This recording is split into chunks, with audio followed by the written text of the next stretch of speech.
한 주 한 주 지나가면서 한 해가 마무리되어 가고 있습니다. 시작도 중요하지만 마무리 잘해야 모든 것이 아름다워집니다. 한 해의 마무리가 잘 되시기를 바랍니다. 오늘 본문은 창세기에 나온 요셉의 이야기 중에 가장 극적이고 감동적인 클라이막스 부분이라 할 수 있습니다. 20여 년 전 자신을 노예로 팔아버린 형제들을 용서하는 눈물 없이 볼 수 없는 가슴 찡한 장면입니다. 요셉이 형들에 의해 짐승처럼 팔려갈 때 그때 그 마음이 어땠을까요? 가슴이 찢어질 듯 아팠을 것입니다. 어찌 그 순간이 잊을 수 있겠습니까? 그런데 그 고난이 거기서 그친 것이 아니라 계속되는 배신과 상처가 그의 삶을 짓눌렀습니다. 더욱 마음이 아픈 것은 이러한 상황 가운데 하나님은 무엇을 하셨나? 하나님도 요셉을 돌보지 않는 것처럼 느껴질 정도입니다. 하나님이 과연 함께 하신다면 과연 이런 일이 일어날 수 있을까? 그것도 연속적으로. 보통 이 정도 되면 인생의 소망을 놓을 만도 합니다. 그런데 이상하게도 요셉의 인생은 전혀 그렇지 않았습니다. 다시 튀어오르는 탱탱볼처럼, 다시 일어서는 오뚜기처럼 그 인생은 대반전 드라마가 되어갑니다. 오늘 읽은 본문에 그런 장면이 나오고 있습니다. 어떻게 해서 이런 일들이 일어날 수 있었을까?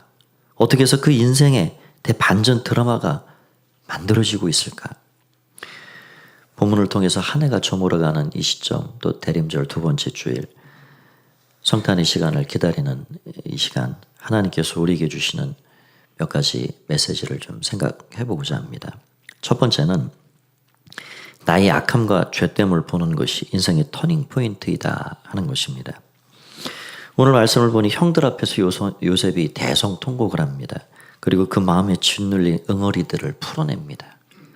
그리고 자신을 밝히고 그 형들에게 이렇게 이야기합니다. 4절 5절을 보십시오. 요셉이 형들에게 이르되 내게로 가까이 오소서. 그들이 가까이 가니 이르되 나는 당신들의 아우 요셉이니 당신들이 애굽의 판자라. 당신들이 나를 이곳에 팔았다고 해서 근심하지 마소서. 한탄하지 마소서. 하나님이 생명을 구원하시려고 나를 당신들보다 먼저 보내셨습니다. 상처받은 사람이, 응어리진 사람이 상처 준 사람을 향해 가까이 오라 청하고 있습니다.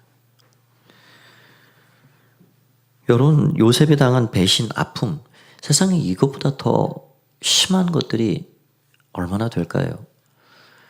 피를 함께 나눈 동기간입니다. 형제입니다. 그런데 그 형들이 요셉을 은 20냥에 애굽으로 가는 미디안 상인에게 팔았습니다. 사람을 물건 팔듯 판 거예요. 그냥 맡긴 것이 아닙니다. 돈을 받았어요. 저는 그 형들이 그 20냥, 은전 20냥을 도대체 어디다 썼을까? 집에 돌아가면서 뭐 맛있는 거 사 먹었을까? 아니면 서로 공평하게 10명의 형들이 골고루 나눠 가졌을까? 그런 형들이 지금 22년 만에 요셉이 17살에 팔려갔다 그러면 딱 22년 되는 해 요셉 앞에 나타난 것입니다. 그리고 그 형들에게 가까이 오라 청하고 그래 말하는 거예요. 형님들, 제가 요셉입니다. 당신들이 나를 이곳에 팔았다고 더 한탄하지 마십시오. 더 이상 근심하지 마십시오. 당신들에 의해 내가 여기 팔려왔지만 우리 가족과 만민을 구원하시려고 하나님이 나를 먼저 보내신 것입니다. 라고 고백하고 있습니다. 어떻게 이런 일이 일어날 수 있고 이것이 가능할까요? 요셉은 연속되는 고난 속에서 어느 순간인지는 모르지만 자신의 약함과 부족함을 보았을 것입니다. 아버지 사랑만 믿고 형들에게 철없이 굴었던 일들, 그런 것들이 다 떠올랐겠죠. 고난의 자리에서, 외로운 타지 생활에서, 하나님 앞에 엎드리지 않으면 살 수 없는 지독한 괴로움 속에서, 그러면서 결국 자기 자신을 보는 것입니다. 자신의 죄됨과 자신의 연약함을 보게 됩니다. 그래서 우리는 요셉의 인생에 어느 순간인지 그 마음이 완전히 뒤바뀌어버린 터닝 포인트의 어떤 시점이 있을 것이다 생각할 수 있습니다. 그 시점이 어느 순간인지는 모릅니다. 보디발의 집에서인지, 감옥 밑바닥에서인지, 총리가 되고 나서인지. 그러나 어느 시점 그 마음의 응어리를 내려놓고 이제 형들에 대한 원망과 그 분함을 이제 접기로 하고 그 마음을 바꾼 거예요. 그러면서 그에게 찾아온 연속된 고난 속에서 그 자아가 겸손하고 부드럽게 깨트려졌습니다. 제가 지난주에 주보에 담소 칼럼에 애고를 내려놓는 삶이라는 제목으로 글을 썼는데요. 제게 한 달에 한두 번 정도 이런 좋은 목회 칼럼, 목회 서신이다 글을 붙여 이렇게 보내주시는 목사님이 좀 연세가 있으신 목사님이신데, 이거 읽을 때마다 참 그 길지 않은 글인데 마음에 참 울림을 줍니다. 그 울림이 돼서 이 칼럼을 쓰게 됐습니다. 그분의 그 글이 그래요. 인용해서 넣어드린 그 글이 이런 겁니다. 한번 들어보십시오. 고난이 왔습니다. 그 고난이 내 에고를 죽였습니다. 에고라는 건 자아를 말합니다. 나 자신, 내 자아. 그 고난은 은혜입니다. 무진장 고난당했습니다. 내 에고가 그대로 있습니다. 그 고난은 개고생입니다.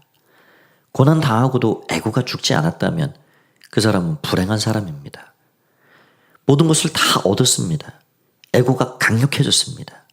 이 사람은 다 잃은 사람입니다. 모든 것을 다 잃었습니다. 에고가 깨졌습니다. 이 사람은 다 얻은 사람입니다. 하나님께서 우리에게 이런저런 고난을 허락하시고 그런 시간을 통과하게 하시는 이유는 우리를 더 소유하고 우리를 얻기 위함입니다. 우리를 소유하고 우리를 얻기 위해서는 우리 자아가 깨져야 합니다.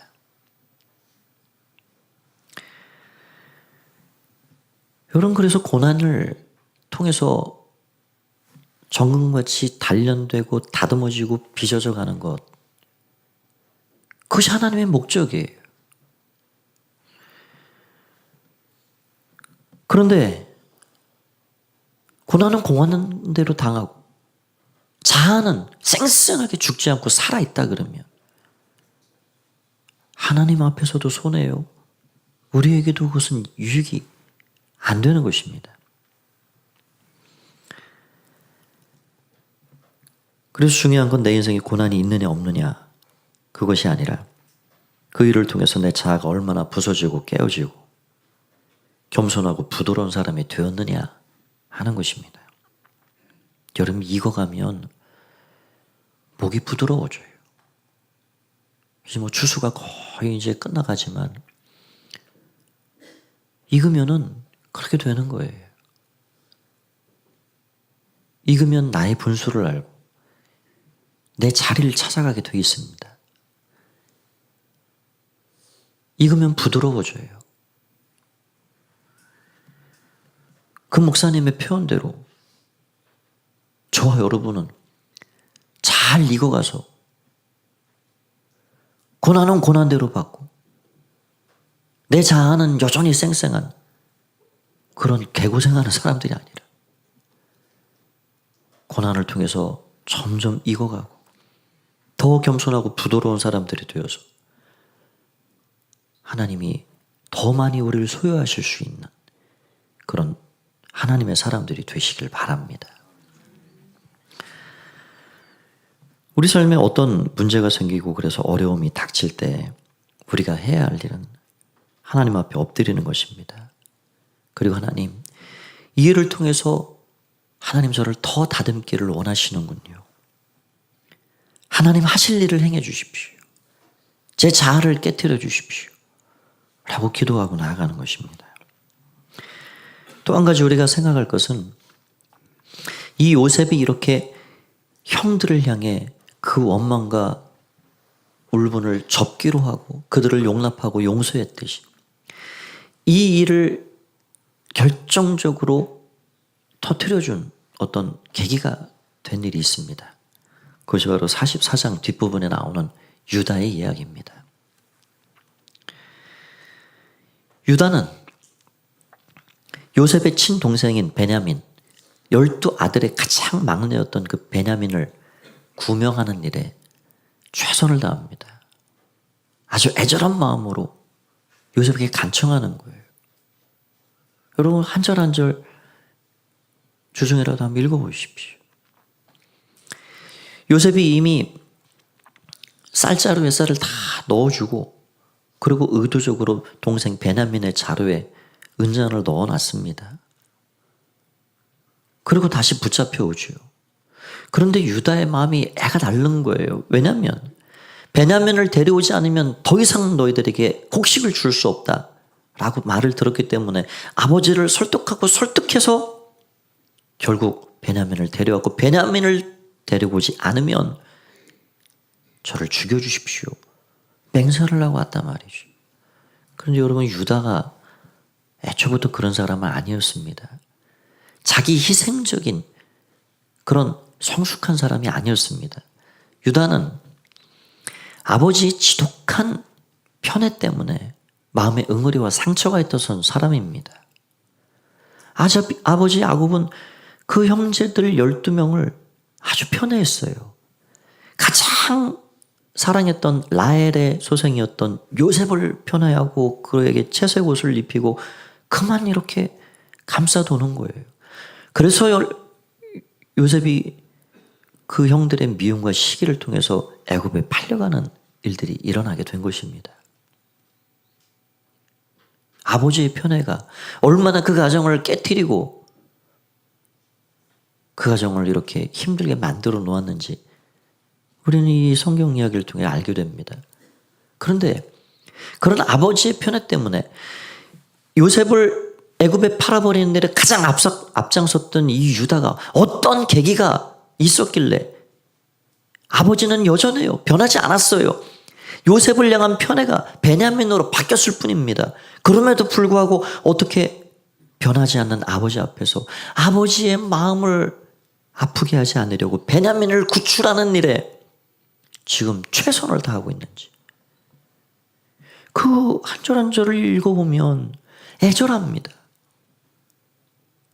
총리님, 우리 아버지에게 두 아들이 있었는데 하나는 짐승에 찢겨 잃어버렸고 지금 이 동생마저도 데려가지 않은 우리 아버지는 체명에 사시지 못합니다. 저를 대신 잡아주시고 이 동생을 올려보내 주십시오. 어떻게 이런 변화된 사람이 되었을까? 우리가 짐작할 수 있는 것은 창세기 38장에 보면 이 유다의 얽힌 이야기가 나옵니다. 당시 유다의 아내가 죽었습니다. 그리고 아들들도 다 죽었습니다. 그런데 며느리 다말이 홀로 있는 거예요. 유다의 아내가 죽고 어느 날 유다가 어느 마을에 가서 창녀를 만나게 됩니다. 그리고 그를 취해요. 그런데 그가 누구냐? 며느리 다말이었어요. 왜 이런 일이 있을 수 없는 이런 일이 일어났느냐?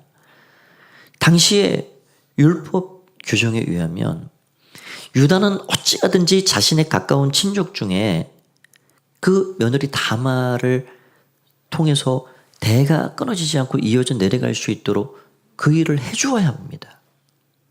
그게 그 당시의 법이었어요. 그런데 신경 쓰지 않는 겁니다. 다말은 홀로 있습니다. 어느 날 아주 흉흉한 소문이 들렸습니다. 유다, 당신의 며느리가 임신했어. 뭐야? 당장 그 여인을 끌어다가 불살라버리라. 여러분, 사람을 불태운다는 게 이게 보통 문제입니까? 그런데 그렇게 끌어낸 그 여인이 다른 사람이 아니라 자신을 통해서 임신했다는 걸 알게 됐습니다. 대단한 충격에 빠졌죠. 그리고 그렇게 이야기합니다. 그는 나보다 옳도다. 지극히 자기중심적이고 지극히 이중적이었던 자신의 모습을 거기서 직면하게 됐습니다. 그리고 거기서 그 에고가 깨어지는 경험을 하게 된 것입니다. 자신의 죄와 연약함을 그 자리에서 직면하고 그는 새로운 사람이 되었습니다. 그것이 유다의 터닝 포인트 지점입니다. 여러분, 인간이 터닝 포인트를 만난다 하는 것이 어떤 지점일까요? 좋은 대학에 입학하는 거예요? 좋은 직장을 갖는 거예요? 결혼해서 가정을 꾸리는 거예요? 새로운 사업을 시작하는 거예요? 예, 그런 일들도 작은 터닝 포인트가 됩니다. 하다못해 이사를 한 번 해도 그것이 그 사람의 인생을 새롭게 만들어 갈 수도 있습니다. 그러나 우리 인생을 가장 변화시키고 가장 새로운 길로 살아가게 만드는 것은 자신의 삶이 죄인된 삶이라는 것을 깨달은 그 순간입니다. 내가 진 이 죄를 내 스스로는 도저히 해결할 수 없고 이 땅에 오신 예수 그리스도의 그 십자가만이 이 죄를 대속하실 수 있고 해결하실 수 있다 하는 것을 깨닫는 그 순간입니다. 여러분은 이런 인생의 터닝 포인트를 지나셨습니까? 이런 반환점을 통과하셨습니까? 이렇게 인생의 터닝 포인트를 통과한 사람은 다른 사람들을 보는 눈이 달라집니다. 다른 사람들을 보는 마음의 태도가 달라집니다. 지금 아버지 야곱은 그대로예요. 그러나 유다가 바뀐 거예요. 아버지의 편애는 여전합니다. 그러나 아버지의 편애가 있든 없든 유다는 하나님의 말씀 앞에 순종하기로 작정하고 그렇게 하고 있습니다. 형들의 변화는 얼마나 있는지 알 수 없습니다. 그러나 요셉은 형들의 변화 유무에 관계없이 인생의 터닝 포인트를 지났기 때문에 형들을 용납하고 용서하기로 결정한 것입니다.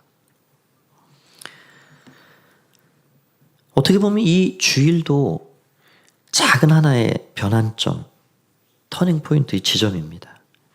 늘 내 중심, 내 입장에서만 생각하고 다른 이들이 문제라고 여겨왔던 그런 마음이 이 주일의 예배의 자리에서 유다에게, 요셉에게 임했던 그 깨달음의 빛이 임할 때 우리 마음이 변화가 일어나는 거예요. 내가 얼마나 굳은 사람인지, 내가 얼마나 고집스러운 에고를 가진 사람인지, 내가 얼마나 자기중심적이고 이중적인 사람인지, 내가 얼마나 마음이 높은 교만을 가지고 있는 사람인지 그것을 보고 깨닫게 되면 이 예배는 여러분의 인생의 터닝 포인트입니다. 변화는 거기서부터 시작됩니다. 저와 여러분의 삶에 진정한 이런 터닝 포인트, 지점들이 더욱 많아지고 그래서 하나님 앞에서 바르고 온전한 삶을 살아갈 수 있는 하나님의 사람들이 다 되셨으면 좋겠습니다. 두 번째는 하나님의 섭리 속에서 모든 것을 접기로 했다 하는 것입니다.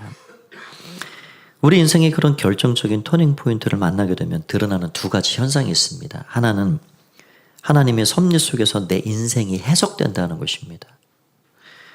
요셉의 인생은 심히 어려웠지만 그 속에 함께하시고 실수 없이 자신의 삶을 이끌어 가시는 그 하나님의 깊은 섭리를 볼 수 있었습니다. 그리고 자신의 인생의 해석이 되기 시작했습니다. 그런다고 그가 감내해야 할 고난의 크기가 줄어든 것은 아닙니다. 하나님은 단 한 번도 속성으로 그의 문제를 해결해 주지 않으셨습니다. 여러분, 우리는 빨리빨리 내 문제가 해결이 되고 은혜도 축복도 빨리빨리 나한테 찾아오기를 바라는 마음이 있습니다.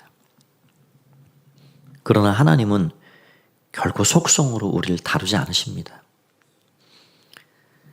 여러분, 나무가 심겨지고 그 뿌리를 깊이 내리는 심지가 굳은 나무가 되기 위해서는 수없이 많은 봄, 여름, 가을, 겨울 그 사계절을 계속해서 지내내야 되는 겁니다. 봄비도 맞고 가을비도 맞고 여름의 뜨거운 태양을 견뎌내야 하고 폭풍과 비바람을 견뎌가면서 쓰러질 듯 부러질 듯 그 위기를 만나지만 그럴 때마다 더 깊이 있게 뿌리를 내려가는 거예요. 여러분, 그래서 하나님은 속성으로 일하지 않으십니다. 이 험하고 악한 세상을 이겨낼 수 있는 심지가 굳은 믿음의 사람으로 우리를 세워가기 위해서 때로는 비바람도 치고 시련도 만나고 그 가운데 하나님 앞에 겸손히 엎드리고 그분을 의지하게 하는 거예요. 여러분, 요셉이 짐승처럼 팔려간 그 이후부터 30세 총리가 되기까지 그 13년의 기간, 바로 그런 시간이었습니다. 그건 줄어들 수 없습니다. 다윗도 마찬가지입니다. 수많은 믿음의 사람들, 세상이 감당치 못하는 그런 믿음의 사람들은 다 속성으로 연단된 적이 없습니다. 그런 고난 가운데 기가 막힌 하나님의 섭리를 발견하게 된 것이죠. 그래서 여기 5절 말씀을 보면 이렇게 고백하고 있습니다.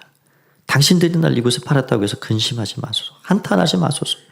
하나님의 생명을 구원하시려고 나를 당신들보다 먼저 보내셨습니다. 7절에서도 8절에서도 계속해서 하나님께서 하셨습니다. 하나님께서 하셨기 때문에 그 형들에게 집중하지 않았습니다. 그 원망과 응어리에 집중하지 않았습니다. 그 원망과 응어리, 그 문제에 집중하는 것이 아니라 내가 이 문제에 어떻게 반응할 것인가, 어떻게 대처할 것인가, 거기에 집중한 것이에요. 그래서 그의 태도가 달라졌습니다. 형들을 대하는 그 마음이 완전히 뒤바뀌어 버렸습니다. 그래서 가까이 오라 말하는 거예요. 어떻게 가까이 오라 할 수 있습니까? 내쳐도 시원찮은데 가까이 오라는 거예요. 그리고 더 이상 나를 팔아먹었다고 형님들 한탄하지 마십시오. 근심하지 마십시오. 내가 당신들과 당신들의 자녀를 먹이고 책임질 겁니다. 노중에 싸우지 마십시오. 그러고 딱 접어버린 거예요. 그 원한과 분노를 접기로 하고 접어버린 거예요. 여러분, 이게 어떻게 가능할까요? 요셉이 우리가 영 다른 사람입니까? 우리가 다른 음식을 먹습니까? 엄청난 성인군자, 도덕군자입니까? 아니요. 인간적으로는 불가능한 일입니다. 어찌할 때 가능합니까? 하나님 안에서 가능합니다. 은혜 안에서 가능합니다. 십자가 아래서 가능합니다.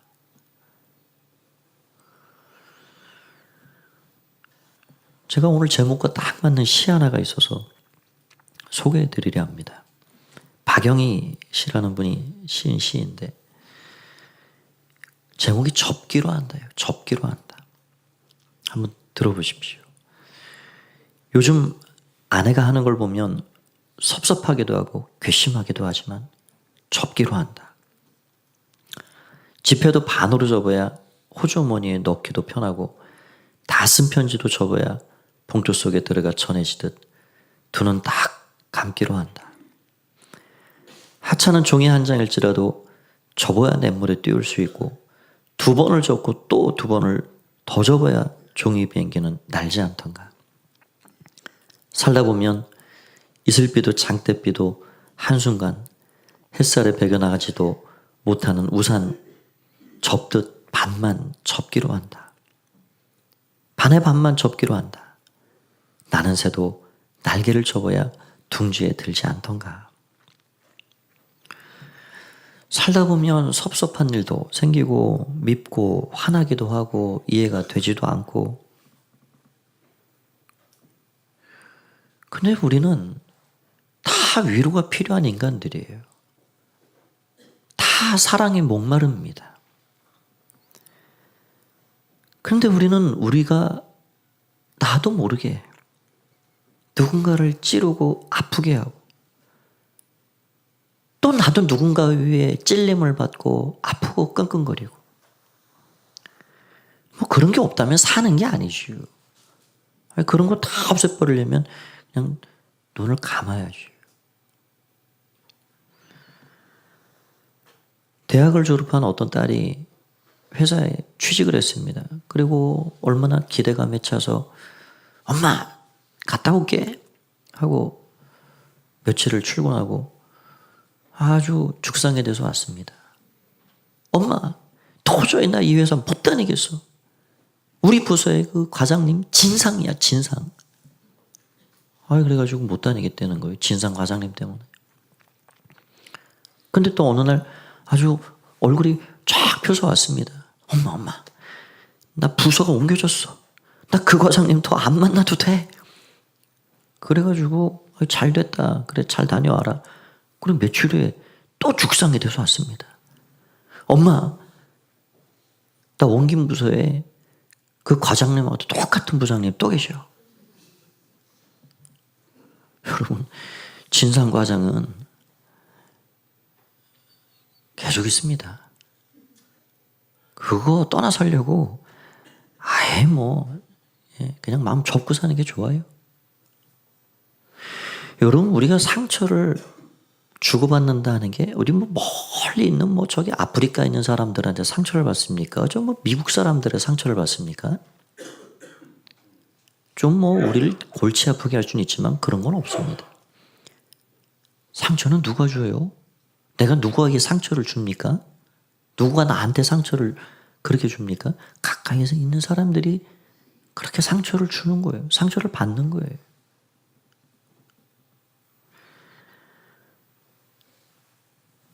우리는 다 다른 사람들이 진상 과장처럼 나를 힘들게 한다라고 생각하지만 아니요. 돌아보면 하나님의 그 은혜의 빛 아래 나를 면밀하게 살펴보면 내가 나도 모르게 진상 과장 노릇을 하고 살았구나. 내가 내 아내에게 그랬구나. 내가 내 아이들에게 그랬구나. 라는 걸 알게 돼요.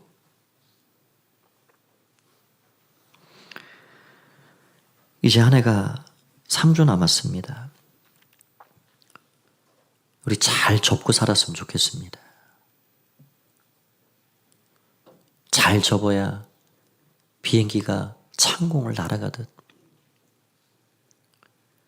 여러분 모든 인생의 문제들을 그거 다 펼쳐놓고 때마다 들여다보고 때마다 기억하고 그러면 나도 아프고 그도 아파요.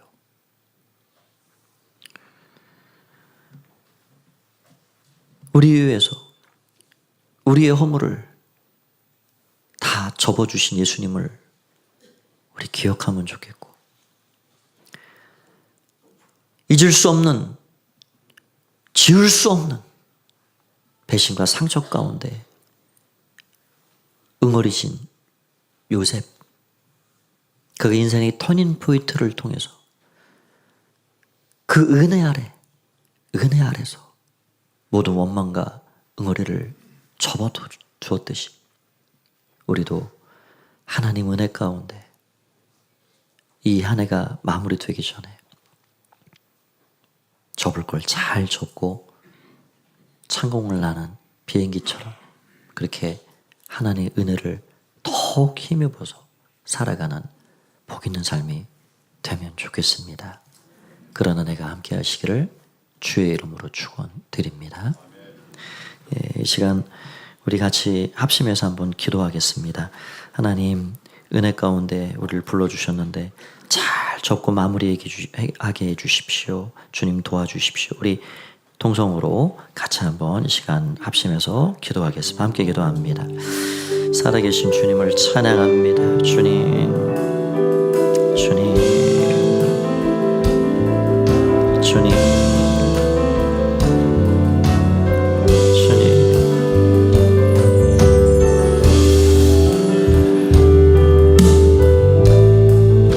아버지, 주여, 아버지, 주님.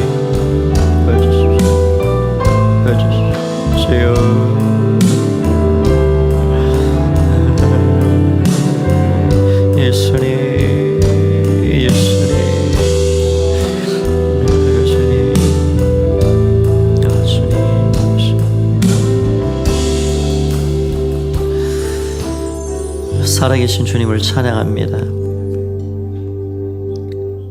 우리에게 은혜가 필요합니다.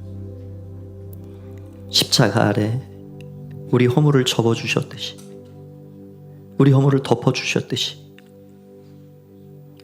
그 은혜와 사랑받은 우리들 은혜 아래서 잘 접는 인생이 되게 하여 주옵소서. 잘 접고 우리의 한 해의 마무리를 잘 짓게 하시고 매듭매듭을 잘 지어감으로 더 아름답게 익어가는 주의 백성들이 될 수 있도록 축복하여 주시옵소서. 예수님의 이름으로 기도하옵나이다. 아멘.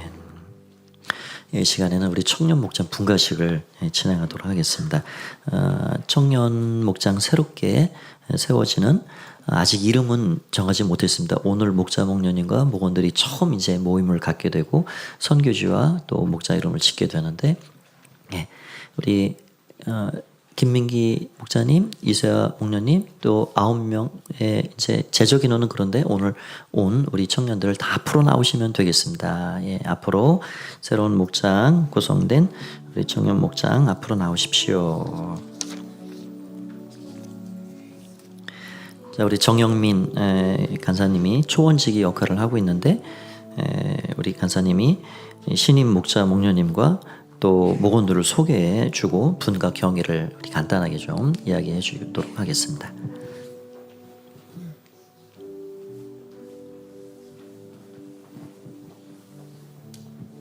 네, 반갑습니다. 저는 정영민 간사고요. 지금 3개가 된 청년 목장 초원 역할을 하고 있는 정영민입니다. 오늘 이제 분가식을 정말 이렇게 기념하면서 청년들과 우리 새 목자 목녀님 소개를 할 건데요. 목자 목녀님은 좀 주인공이니까 끝에 소개하고 청년들 먼저 소개를 하도록 하겠습니다. 네, 잘 아시죠? 우리 한창세 청년인데요. 한두찬 장로님의 손자이자 한동진 장로님, 이계은 권사님의 아들이고 지금 이제 대학교 졸업반입니다. 취업을 준비하고 있고 또 기억해서 기도해 주시면 감사하겠습니다. 그다음 옆에는 이제 우리 현민이 박현민인데요. 박정환 집사님, 이지영 집사님의 아들입니다. 네, 시험 치는 마음으로 지금 하고 있습니다. 실수하면 안 되는데, 네, 지금 이제 대학을 잠깐 쉬고 새로운 진로를 또 고민하고 있습니다. 그래서 군 문제까지 고민하고 있는데 우리 기도해 주시면 감사하겠습니다. 옆에는 우리 이제 김다은 자매인데요. 중학교 음악 선생님으로 있고 여기에 지금 김용석 집사님, 안순희 집사님 성가대에 계신데 손 한번 들어주시겠습니까? 네, 딸입니다. 네, 이렇게 지금 음악에 되게 조예가 깊은 집안인 것 같죠. 네, 그리고 옆에 우리 이제 유시은 자매는 많이 보셨을 텐데 정말 열심히 잘 섬기고 있는 청년이고 지금 청년부 부회장이고요. 유인호 집사님의 네, 막내딸입니다. 그리고 이제 3남매인데요. 3남매가 다 너무 교회 잘 섬겨서 예쁜 네, 자매고, 옆에 우리도 또 넘어가서 그 옆에는 이제 우리 전은영 자매인데 타지에 이제 충주에서 왔습니다. 네, 그래서 제가 맨날 청주로 헷갈려가지고 미안했었는데 이제 확실히 기억하고 있습니다. 충주에서 왔고 CCC에서 지금 사역을 열심히 하고 있고요. 네, 성악 쪽이 공부를 하고 있어서 교회에서도 열심히 또 음악 쪽으로 섬기고 있습니다. 옆에 우리 혼칠한 친구는 민준이, 오민준인데요. 집이 창녕이고 혼자 교회 나오고 있는데 참 귀합니다. 창녕에서 집이 영산 매일 떡집을 하고 있습니다. 그래서 의미가 있는 게 베들레헴이 떡집이란 뜻이거든요. 그래서 어머님도 예수님 믿게 되고 정말 창녕에서 베들레헴이 되면 참 좋겠다. 예, 깨알 상식과 함께 전달드리고 네, 우리 오민준 기억해 주시면 좋겠습니다. 그리고 이제 소개 안 된 청년들은 우리 다은 자매 동생이 있습니다. 김채은 자매인데 한국 외대 글로벌 바이오 메디컬 학과입니다. 다행입니다. 통과했네요. 네, 그리고 이제 지금 타지에 있기 때문에 방학 때 들어올 예정이고, 그리고 또 빠진 친구가 근영이라는 김근영은 경희대 피아노 학과. 그래서 우리 소예배실에 피아노 줄을 몇 번이나 끊어먹고 대학에 갔습니다. 진짜 열심히 연습했거든요. 네, 방학 때 또 올 겁니다. 보면 인사해 주시고. 또 빠진 친구가 박민서는 우리 조미영 권사님 손 들어 보십시오. 어디 계시죠? 네, 그리고 박산진 장로님 손 들어 보십시오. 무남 동녀 외동딸입니다. 근데 지금 라오스 선교 가 있습니다. 네, 거의 뭐 독생자급인데 네, 되게 열심히 지금도 이제 내년 초에 돌아올 예정입니다. 열심히 사역하고 있고, 이렇게 이제 9명의 청년과 우리 2명의 목자 목녀님인데, 우리 김민기 집사님, 이세화 집사님은 2023년에 저희 교회 왔죠. 그래서 첫 번째 삼공부를 저희랑 같이 했던 것 같아요. 작년 1월에. 그래서 이제 수료하시고 이사를 오셔서 저희 교회에 들어오셨는데, 오시고 난 이후부터 계속 삼공부 또 섬김의 자리에 나가고 계시고, 김민기 집사님은 잘 많이 못 보셨죠? 방송실에 계십니다. 그래서 우리 예배가 아주 순조롭고 또 은혜롭게 흘러가도록 방송실에서 열심히 또 섬기고 계시고, 이세아 집사님은 아동부 열심히 섬기고 교사로 섬기고 계십니다. 그래서 이렇게 이제 새로운 목장이 탄생을 했는데요. 뭐 본과 경위는 많이 아시겠지만 저희가 처음에 청년부로 모일 때에 5명에서 10명 사이로 예배에 모였습니다. 그때는 목장이 아니었고 예배로 모였는데, 인원도 적고 모였을 때 뭔가 에너지도 많이 안 났는데, 목장으로 이제 전환을 하고 나니까 조금 이렇게 빠져있던 친구들도 목장에 유입이 되기 시작하고, 또 그 친구들이 또 새로운 VIP도 초청하고 하면서 지금은 32명까지 늘어났습니다. 그래서 32명이 되다 보니까 기존의 2개의 목장으로는 쉽지 않아서 1개의 목장을 더 늘리게 됐고요. 청년들이 대부분 뭐 대학생이나 또 취준생이거나 직장 사회생활 초년차이기 때문에 기억하실 때마다 항상 좋은 길, 하나님께서 인도하시는 좋은 곳 갈 수 있고, 또 오늘 목사님 말씀처럼 인생의 터닝 포인트가 되는 신앙의 전환점이 되었으면 좋겠습니다. 그래서 기도해 주실 때마다 항상 기억해 주시면 감사하겠습니다. 네, 소개 여기까지 하겠습니다. 네, 네, 감사합니다. 감사합니다. 자, 이제 신임 목자 목녀님 선서의 시간이 있는데, 우리 목원들은 조금 그냥 그대로 그냥 서 있어요. 예. 우리 목사 목녀님 좀 앞쪽으로 오십시오. 단으로 올라오세요. 예. 그리고 요거를 자, 2분이 같이 읽으시면 되겠습니다. 예, 서약문입니다. 목녀 서약서. 나는 다음 사항을 지키도록 노력할 것을 하나님 앞에 서약합니다. 목장의 책임자로 목장 식구들의 영적 성장과 가정교회의 전반적 운영을 책임지겠습니다. 2. 일주일에 3일 이상 20분 이상씩 목장 식구들의 이름을 불러가며 기도하겠습니다. 3. 일주일에 나흘 이상 성경 3장을 읽든지 정규 큐티를 하겠습니다. 4. 매주 목장 이야기를 기록하겠습니다. 5. 11조를 본 교회에 드림으로 정직이로서 본을 보이겠습니다. 6. 1년에 1명 이상 허그식을 할 수 있도록 지속적으로 노력하겠습니다. 2025년 12월 7일 목자 김민기 목녀 이세화. 네, 박수 한번 해주셔서 저한테 주시면 되겠습니다. 저의 서양문도 있는데 저를 계속 보시면 되겠습니다. 위 목자 목녀를 위하여 일주일에 한 번 이상 이름을 불러가며 기도할 것을 서약합니다. 2025년 12월 7일 담임 목사 한재동. 자, 임명장을 읽어드립니다. 목자 김민기 목녀 이세화 위 사람을 가포교회 가정교회 목자 목녀로 임명합니다. 그러므로 너희는 가서 모든 민족을 제자로 삼아 아버지와 아들과 성령의 이름으로 세례를 베풀고 내가 너희에게 분부한 모든 것을 가르쳐 지키게 하라. 볼지어다 내가 세상 끝날까지 너희와 항상 함께 있으리라 하시니라. 2025년 12월 7일 담임 목사 한재동. 자, 우리 두 분에게 임명장을 드리도록 하겠습니다. 네, 감사합니다. 자, 이제 앞쪽을 돌아보시고요.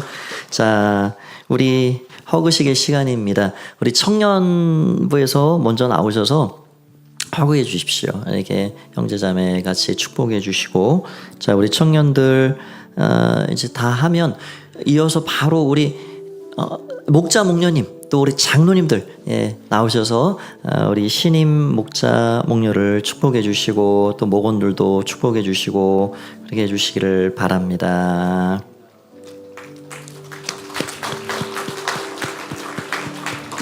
자, 장미꽃은 우리 목원들에게 나눠줘도 좋습니다. 목원들도 같이 식구가 되니까. 자, 우리 목사 목녀님들도 함께 축복해 주십시오.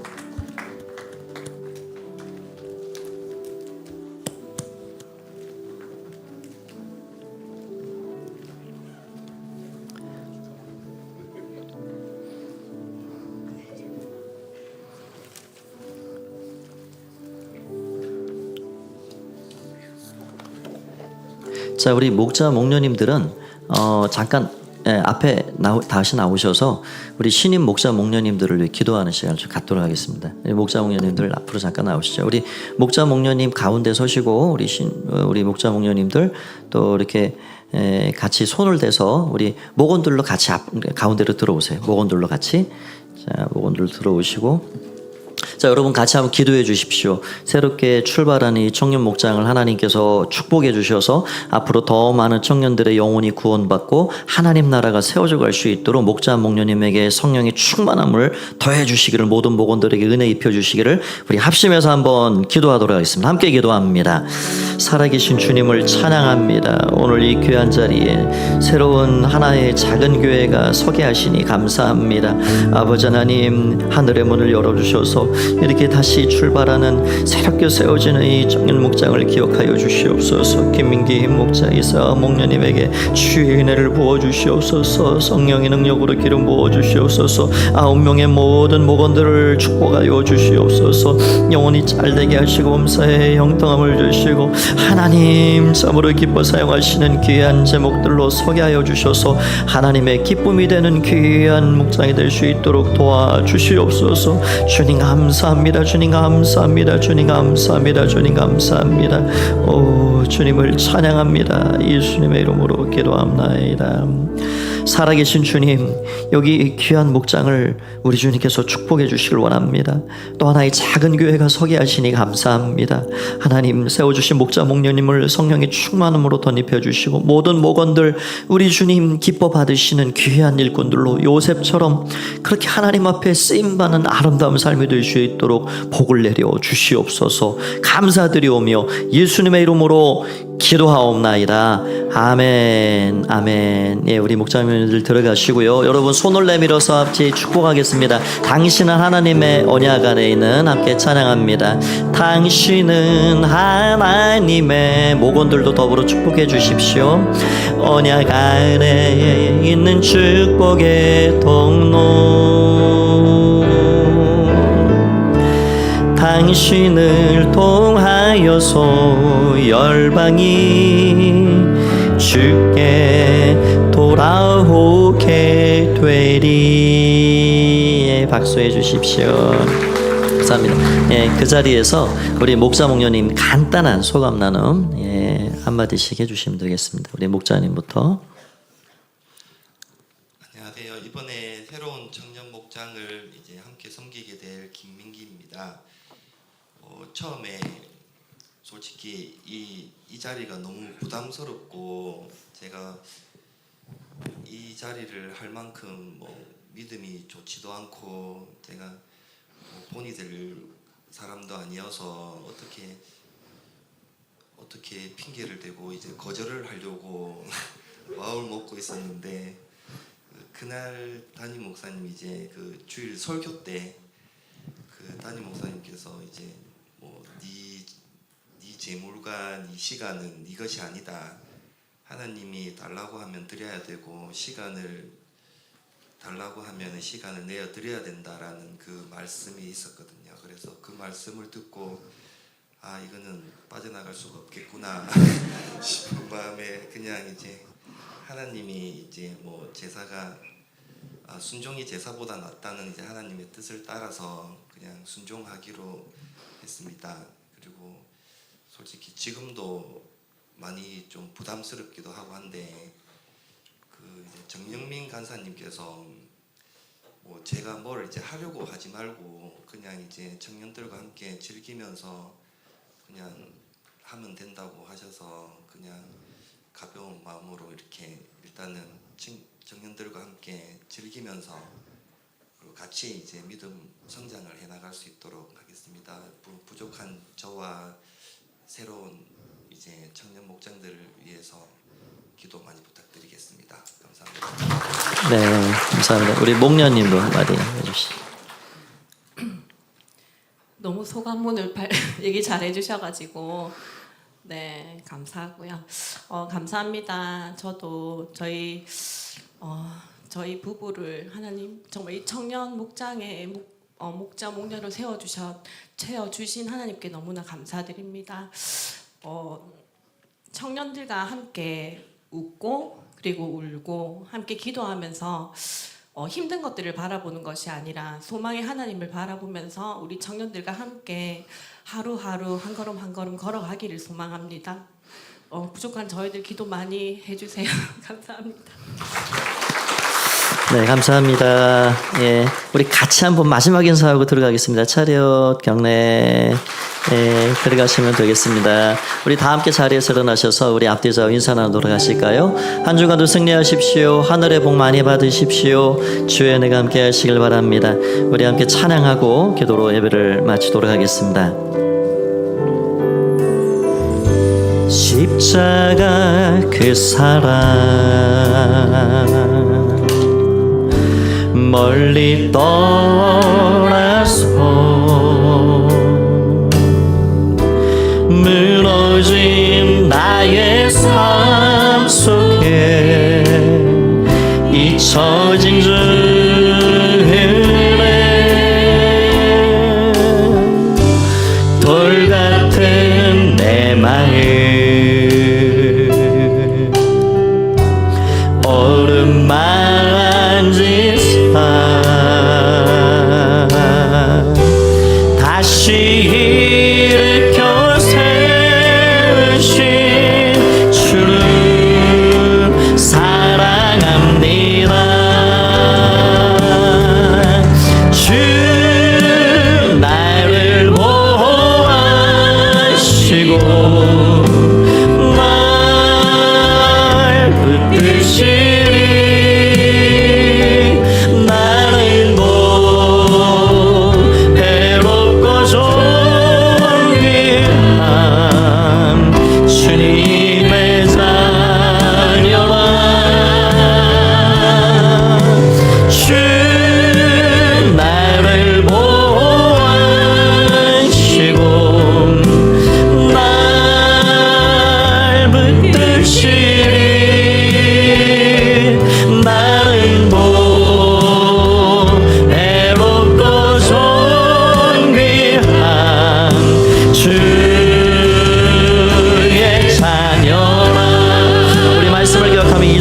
기도하며 지나간 일들을 주님은 기억하지 않으십니다. 기억하지 않고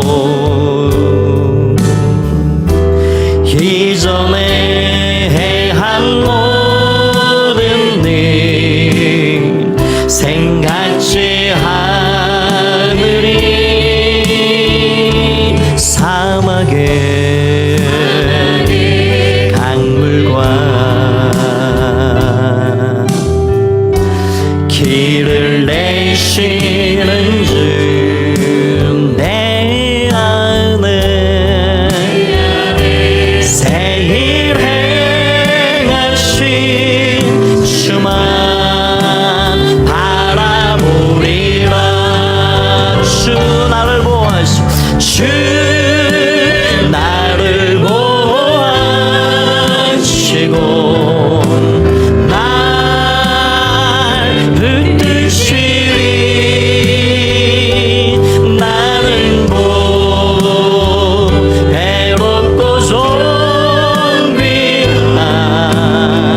주님의 자녀라. 주 나를 보아시고 날 붙드시리. 나는 괴롭고 존귀한 주의 자녀라.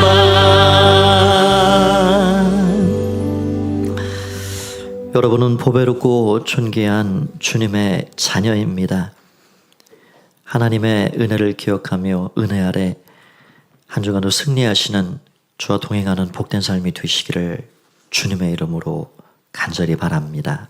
이제는 주 예수 그리스도의 은혜와 하나님 아버지의 사랑하심과 성령의 교제 교통하심의 은혜가 잘 접고 마무리를 아름답게 매듭지어가기를 원하는 마음으로 예배하며 돌아가는 가포 가족들 가운데 또 새롭게 세워진 청년 목장 가운데 목자와 목녀의 삶과 사역 가운데 이제와 영원히 함께 하옵시기를 간절히 축원하옵나이다. 아멘.